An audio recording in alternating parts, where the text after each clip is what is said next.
Hi guys, welcome back to my channel. If you're new here, my name is Alexandria. Today I'm going to be telling you guys all about my depression story, basically, like how I dealt with my depression over this past year. So yeah, let's get right into it. 1, 2, 3, funky.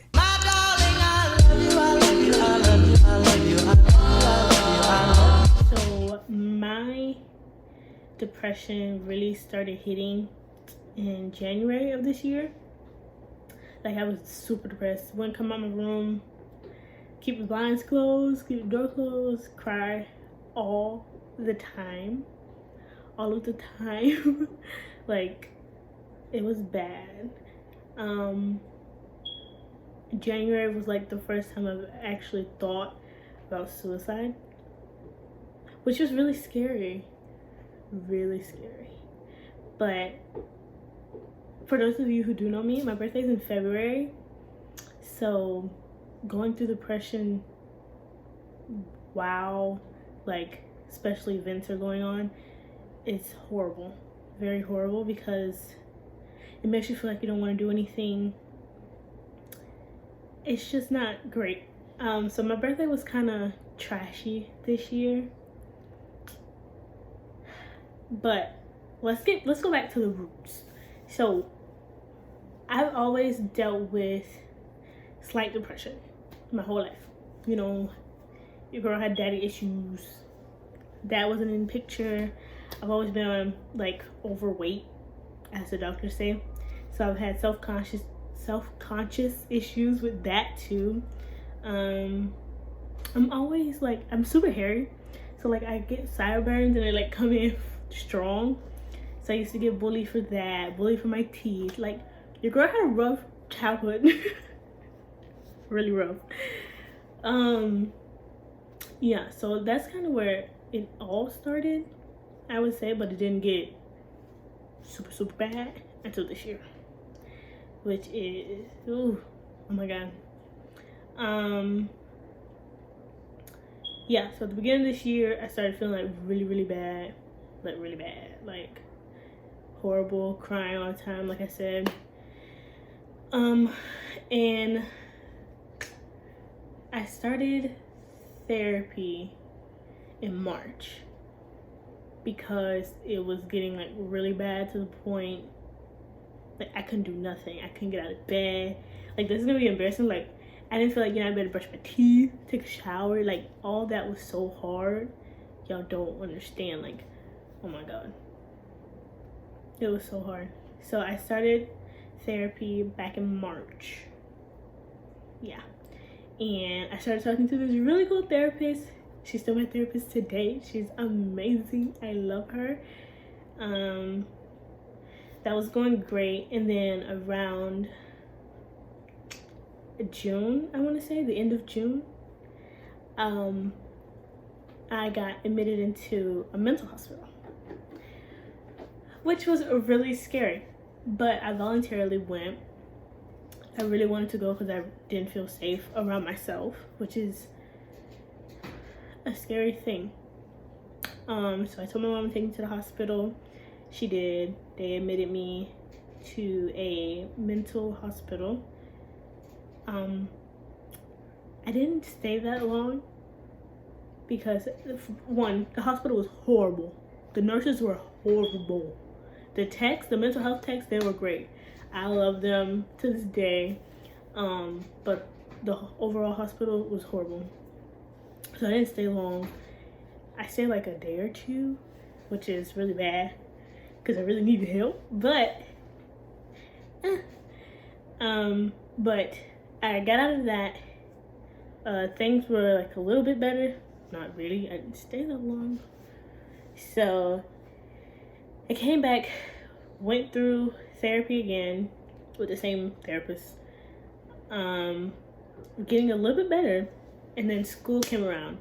Now, to mention, I did not want to go to school this year. I wanted to do online school, so I had super bad anxiety from that. Super bad anxiety. Like, I would cry. I was like, no, I don't want to go to school. Like, I just want to stay home. Like, it was bad. It was bad. So things got better. I was doing better. School came around, you know, I was still doing a little good, just a little scared to go to school. Nothing unusual. And then I want to say October, end of September, October, I started having thoughts of suicide again. So I went through this IOP program. If you don't know what IOP is, it is intensive outpatient, basically therapy. It's a program. Instead of getting admitted back into the mental hospital, which I did not want to do. So yeah, I went through that. It was like a month long. It was 46 weeks. I stayed in for only a month, and that really did help because I got to talk to kids that went through like the same stuff as me, which was really cool. Yeah. Oh, let me go back. I'm skipping over stuff. Oh my god.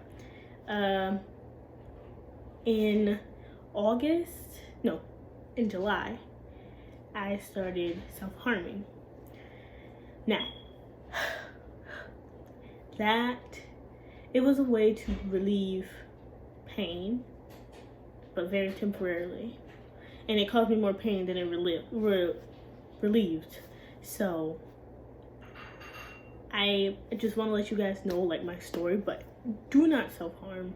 There are multiple coping skills, healthier coping skills out there for dealing with depression than self-harming. I learned that the hard way, okay? So I was diagnosed back in April with MDD and panic disorder. MDD is just major depressive disorder, depression.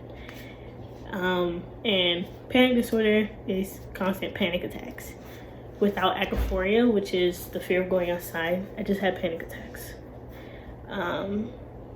So yeah, my anxiety goes way back. I've had anxiety since God knows how long. I've always dealt with anxiety, but you know, we're living, we're getting through the day.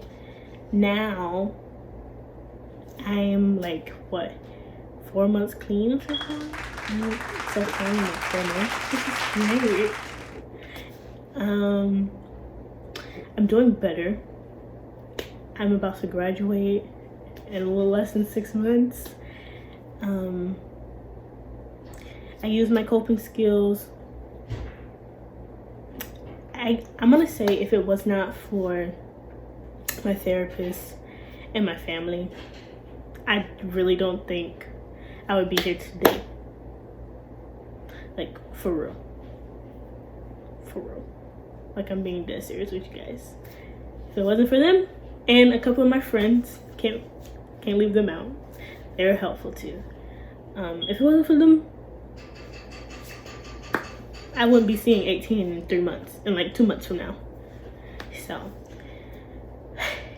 yeah, I kind of made this video short because I just wanted to like tell my story. It's not like a big long story like other people's, but that's kind of how, like, what I went through. Like, I can tell you like how depression feels. Let's go with that. We're gonna go into that. Depression is a weird thing. It makes you feel empty. Like, when I tell you numb, like, you want to cry, but you got no tears. Like, you just want to lay in your bed all day, don't want to do nothing. But there's people that have reasons for depression, and there's people that don't. And both of those are valid. There's chemical imbalances in the brain that causes depression, from birth control, alcohol, biological, like your parents. So each one of those are like really valid. So you can't just tell people you have no reason to be sad or what you're sad for. Like, you have a perfect life. Okay. People don't always have a reason to feel depression. Depression is not sadness. sadness and depression are two totally different things. Okay, like depression, there's nothing left in you and you just want to give up on life. Sadness is here and then it goes. Here, then it goes. So yeah, I've experienced depression. Felt like I wasn't worth it. Felt like I just want to give up on life. Yeah, it was really bad, guys. I mostly made this video for my friends that I shared the Instagram post with, but of course, once I post it on YouTube, multiple people are gonna see it. So I just wanted to share my story in hopes that other people can share their stories. I know I'm like a little weird on camera. I'm really weird on camera, and if I'm looking out because I'm looking at the window because I don't like looking at myself. But yeah, I hope this encourages people to share their stories and get help, because we all need help. We all need help. So yeah, if you guys like this video, give it a thumbs up. If you don't, still give it a thumbs up. Comment down below what videos you guys want to see from me. I will be doing Vlogmas this year because I really want to get on the ground of YouTube. So yeah, yeah guys, so that's pretty much it for me. Have a great, a beautiful, amazing day. Bye.